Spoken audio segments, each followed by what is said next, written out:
अगर आप सीक्वल के बहुत सारे कोर्सेज कर चुके हैं, उसके बाद भी आप सीक्वल से रिलेटेड या फिर एक सिंपल डेटा एनालिस्ट की जॉब नहीं लैंड कर पा रहे हैं, तो उसके पीछे सबसे इम्पोर्टेंट वजह यही है कि आपने उन कॉन्सेप्ट्स को पढ़ा है, सीखा है, बट उनको अपने प्रैक्टिस नहीं किया। और जब आप किसी सीक्वल के इंटरव्यू में या फिर आप किसी डेटा एनालिस्ट के इंटरव्यू में जाते हैं, तो आपको उन कॉन्सेप्ट्स का यूज़ करके आपको लॉजिक बिल्ड करना होता है और प्रॉब्लम्स को सॉल्व करना होता है, क्योंकि आपको मोस्टली प्रॉब्लम्स ही सॉल्व करने दिए जाते हैं। आज की इस वीडियो में हम लोग ऐसी ही एक सीक्वल प्रॉब्लम को सॉल्व करने वाले हैं जो कि रियल लाइफ सिनेरियो पे बेस्ड है, और इसके अंदर हम सीक्वल के 2-3 ऐसे कॉन्सेप्ट्स जो स्ट्रांगली मैं रिकमेंड करूँगा फॉर योर इंटरव्यूज़ स्टडी करने वाले हैं। तो आप इस वीडियो को स्टार्ट से लेके अंत तक देखिए और बीच में ब्रेक मत लीजिए। और आई बेट यू कि अगर आप स्टार्ट से लेके एंड तक देखते हैं तो आपको 2 फ़ायदे होंगे। एक तो ये कि आप इस प्रॉब्लम को किस तरह से अप्रोच करना है ये सीख जाएंगे, और दूसरी बात ये कि आपकी जो सबकॉन्शियस मेमोरी है इसमें आपके ये फिट हो जाएगा कि आप जो टॉपिक्स हम लोग पढ़ रहे हैं उसको किस तरह से यूज़ किया जाता है, उसको यूज़ करके आप किस तरह से प्रॉब्लम को अप्रोच कर सकते हैं ये भी सीख जाएंगे आप। तो चलते हैं कंप्यूटर स्क्रीन पर।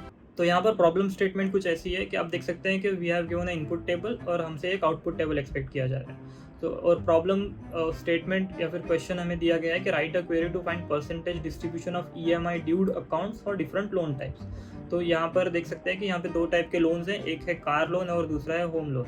और हमें पता करना है कि कितने परसेंट अकाउंट जो हैं वो एक पर्टिकुलर ड्यू डे पर ड्यू हो रहे हैं फॉर ईच टाइप। जैसे कि आप यहाँ पर देख सकते हैं कि for this car type there are 1% account which are due on 45th day. फिर वही अगर हम लोग 50th डे मतलब कितने ऐसे अकाउंट्स हैं जो 50th डे पे ड्यू हो रहे हैं पता करना है, तो दैट इज़ 23%। सो इसका बिजनेस में यूज़ क्या होगा, तो business can decide. So this is a, ये भले ही एक मेड अप एग्जाम्पल है, बट बिजनेस इससे ये पता करेगा कि हाँ, अगर हमारे पास मेजर जो अकाउंट्स हैं वो हमारे अगर इस बैंड में रेंज या इस बैंड में आते हैं, तो हम उस हिसाब से जो आगे इससे आगे से फॉर एग्जांपल हम लोग अगर कोई 60 से ज़्यादा ड्यू करता है तो हम उसकी कार को रीपोजीशन में डाल सकते हैं, ताकि जिसे हम कहते हैं कि उठा लेने का, ठीक है। तो वो कार रीपोजेस हो जाएगी और बिजनेस फिर उस कार को रीसेल कर सकता है, फिर नेक्स्ट प्रोसेस जो भी होता है उसको फॉलो करके। तो इसको हम अप्रोच कैसे करेंगे ये देखने के लिए हम लोग चलते हैं सीधा हमारी सीक्वल की स्क्रीन पर। तो इस प्रॉब्लम को अप्रोच करने के लिए हम बेसिक्स को समझते हैं कि हमें पता करना है कि परसेंटेज डिस्ट्रीब्यूशन, ठीक है। And percentage distribution is nothing but कि उस पर्टिकुलर ड्यू डेज वाला जो नंबर है उस कैटेगरी में कितने अकाउंट्स हैं divided by total number of accounts for this type, ठीक है। तो यहाँ पर आप फॉर्मूला भी देख सकते हैं कि दिस इज़ अगेन लाइक कितने नंबर ऑफ अकाउंट्स हैं into 100 divided by total number of accounts, ठीक है। ये सेम चीज़ अगर हमें हमारे सीक्वल पर करनी है तो हम उसको किस तरह से अप्रोच कर सकते हैं ये देखते हैं, ठीक है। तो हम लोग यहाँ पर आते हैं, अगर हम लोग क्वेरी लिखते हैं select count of, so I'll give you a very best approach whenever I am writing any SQL query। तो सबसे पहले मैं लिखता हूँ सेलेक्ट स्टार फ्रॉम को मैं हमेशा लेकर जाता हूँ सेकेंड लाइन पर, और फ्रॉम के आगे हम लिख देंगे हमारे लोन ड्यूज़ का जो हमारा टेबल है, टेबल नेम। उसके बाद में मैं आकर इस स्टार को हटा दूंगा, क्योंकि अब इसको पता है कि इंटेलिजेंस को कि किस टेबल से मुझे कॉलम लेकर आने हैं। तो अभी जब मैं यहाँ पे लिखना स्टार्ट करूँगा तो मुझे सजेशंस आना स्टार्ट हो जाते हैं कि क्या आप ये कॉलम ढूंढना चाह रहे हैं। तो जब मैं इस क्वेरी को रन करता हूँ तो बेसिकली मुझे मिल गया है एक number which is count of account numbers. तो मैं इसको नाम दूंगा काउंट ऑफ अकाउंट्स, ठीक है। So this is 1433।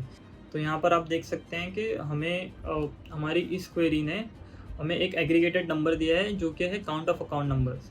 और ये काउंट ऑफ अकाउंट नंबर्स जो है वो सारे मतलब टोटल हर टाइप की कैटेगरी और हर टाइप के ग्रुप बाय डेज के हिसाब से है, ठीक है।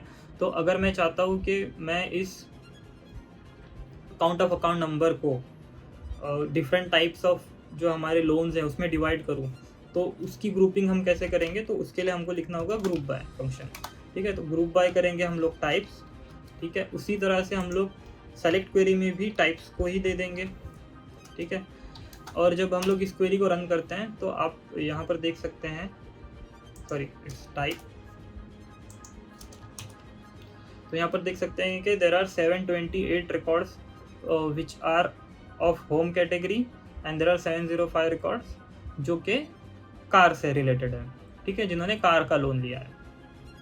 अब हम इसको फर्दर अगर आप लोग यहाँ पर आकर देखें तो सेकंड इज कि हम ये भी देखना चाहते हैं कि किस नंबर ऑफ ड्यू डे पर कितने अकाउंट ड्यूज हैं, ठीक है। तो हम लोग यहाँ पर और एक कॉलम ऐड करेंगे विच इज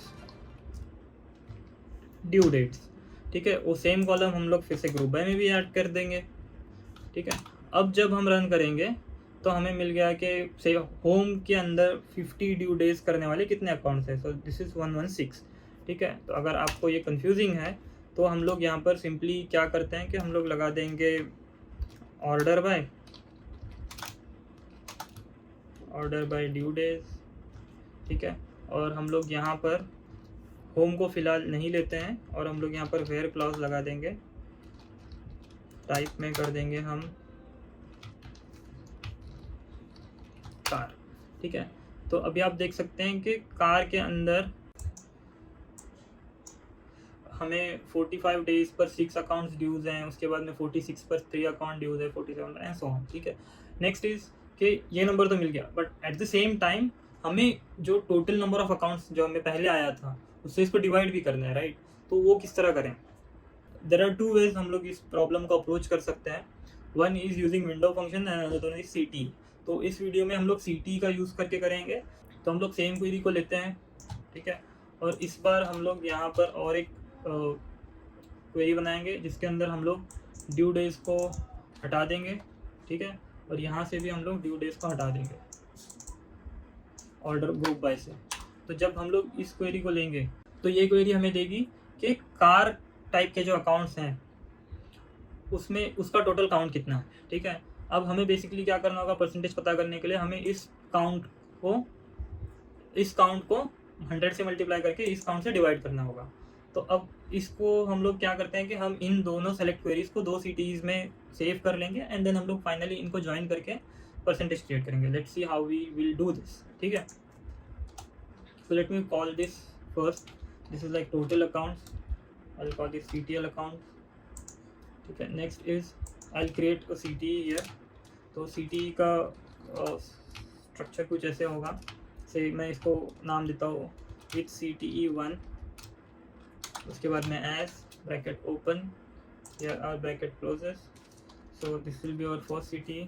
उसके बाद में मैं इसको नाम दूंगा CTE2, ठीक है। एज देते हैं तो 2 CTs के बीच में कॉमा देना होता है। उसके बाद में ये CT यहाँ पर क्लोज हो गया, ठीक है। हम लोग एक लाइन छोड़ेंगे दोनों जहाँ पर हमारा CT एंड होता है and here will start to write select star from CTE1, ठीक है। और उसके बाद में इस पर हम लोग लेफ्ट ज्वाइन कर लेंगे। ज्वाइन कोई भी करे यहाँ पर फ़र्क नहीं पड़ेगा क्योंकि हमको सिर्फ एक ही कॉलम के बेसिस पे ज्वाइन करना है, दैट इज टाइप, ठीक है। तो CTE2 on CTE1 dot type equals to CTE2 dot type, ठीक है। तो अगर ये कंफ्यूजिंग लग रहा है तो मैं आपको थोड़ी देर में एक्सप्लेन करूँगा डिटेल में, ठीक है। तो जैसे कि अभी आप देख सकते हैं कि now our query returns us what. तो यहाँ पर हमारी क्वेरी ने रिटर्न किया है total count for each type, ठीक है।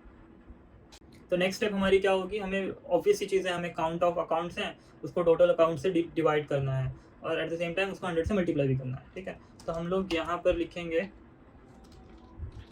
CTE1 डॉट टाइप, ये हो गया हमारा first column that which we need. उसके बाद हमें चाहिए ड्यू डेज, तो हम लोग लिखेंगे CTE1 डॉट ड्यू डेज। और जो थर्ड कॉलम हमारा होगा वो हमारा होगा again CTE1 dot CNT underscore count, which will give us count of account, and third one is our percentage distribution, ठीक है।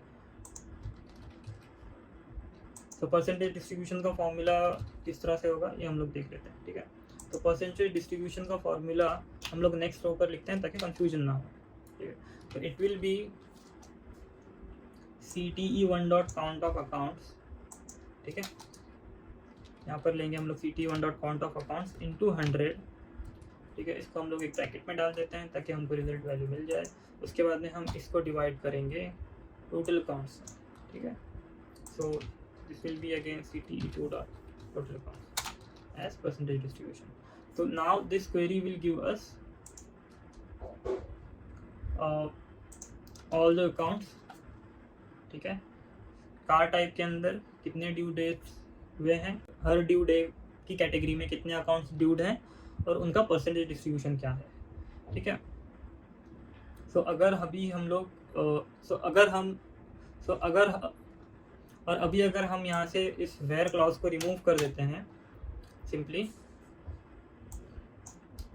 ठीक है, तो अब हमें मिलेगा होम और कार दोनों कैटेगरीज के लिए। और यहाँ पर हम लोग यहाँ आकर सिंपली क्या कर सकते हैं, ऑर्डर बाय यूज़ करेंगे हम लोग,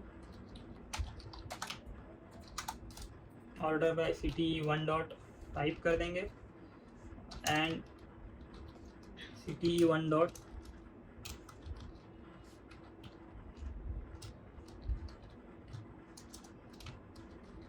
ड्यू डेज कर देंगे। तो इससे हमें मिल जाएगा कि हर कार टाइप में कितने ड्यू डेज, मतलब एक पर्टिकुलर ड्यू डे के नंबर पर कितने accounts due. So let me know आपको ये प्रॉब्लम कैसी लगी और इसमें अप्रोच कैसी लगी प्रॉब्लम सॉल्व करने के लिए। और अगर आप इंटरेस्टेड हैं कि मैं इसको यूजिंग विंडो फंक्शन भी सॉल्व करूँ तो प्लीज़ कमेंट। तो मैं एक विंडो फंक्शन के ऊपर एक डेडिकेटेड वीडियो बनाऊंगा in which we will try to explain how we can solve the same problem using window function. And all the best, keep practising.